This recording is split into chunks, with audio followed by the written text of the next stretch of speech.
Hello, Ambassador Gemini, and welcome now to Monday. Well, the moon is ruling the day, which means our emotions are tending to rule us today. And on top of that, the moon will be in two signs in the day, which means we'll have two distinct moods, at least in the United States. For those of you who live in Africa, Asia, and Europe, you'll likely go through this transition while you are sleeping. Nonetheless, as we wake up, the moon is in Virgo, so it's sunny, nesting, and resting the first half of the day for Gemini. So you probably won't want to get out of bed. You'll be very happy, very cozy. It's one of those days where you're like, oh, work. I don't want to go to work. That's because the universe is seducing you to keep nesting and resting.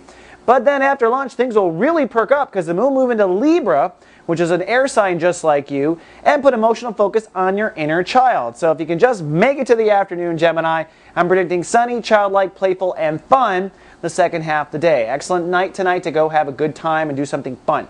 Now, zipping around the sun, it's your birthday period, Gemini. We're in Chapter 2 of Sun in Gemini. Remember, Chapter 1 was all about what's not currently working with your ego.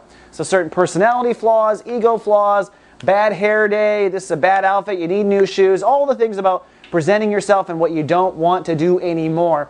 Now that we're in Chapter 2, it is an exploration chapter. So it's time to go shopping for new shoes, shopping for a new hairstyle, and explore reacting differently to certain ego triggers. Instead of yelling at the person this time, maybe this time you say you love them.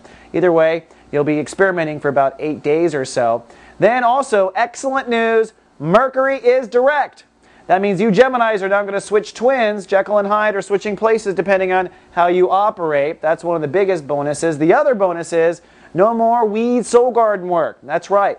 Mercury in retrograde in Taurus was unveiling areas where you're in denial when it comes to your weed structure. Areas where you had hidden information. You didn't realize he or she was cheating on you. You didn't realize that you had a drug problem. But now that Mercury is direct, you realize your faculties are back. It's now time to execute the solutions to pulling the weeds in your soul garden and moving on with a successful 2009. Now, on top of that though, Neptune is retrograde. So is Chiron. It happened late last week. It's now in full gear. Now, when Neptune is direct, we're intuitively feeling out for things. And remember, Neptune's in the house of belief structure and philosophy.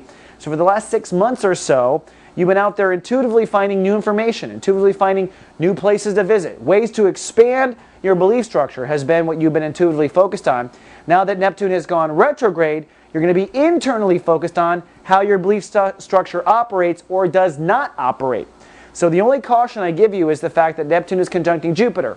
You may find that you have a false belief, but then Jupiter will give you the tendency to overreact to that false belief.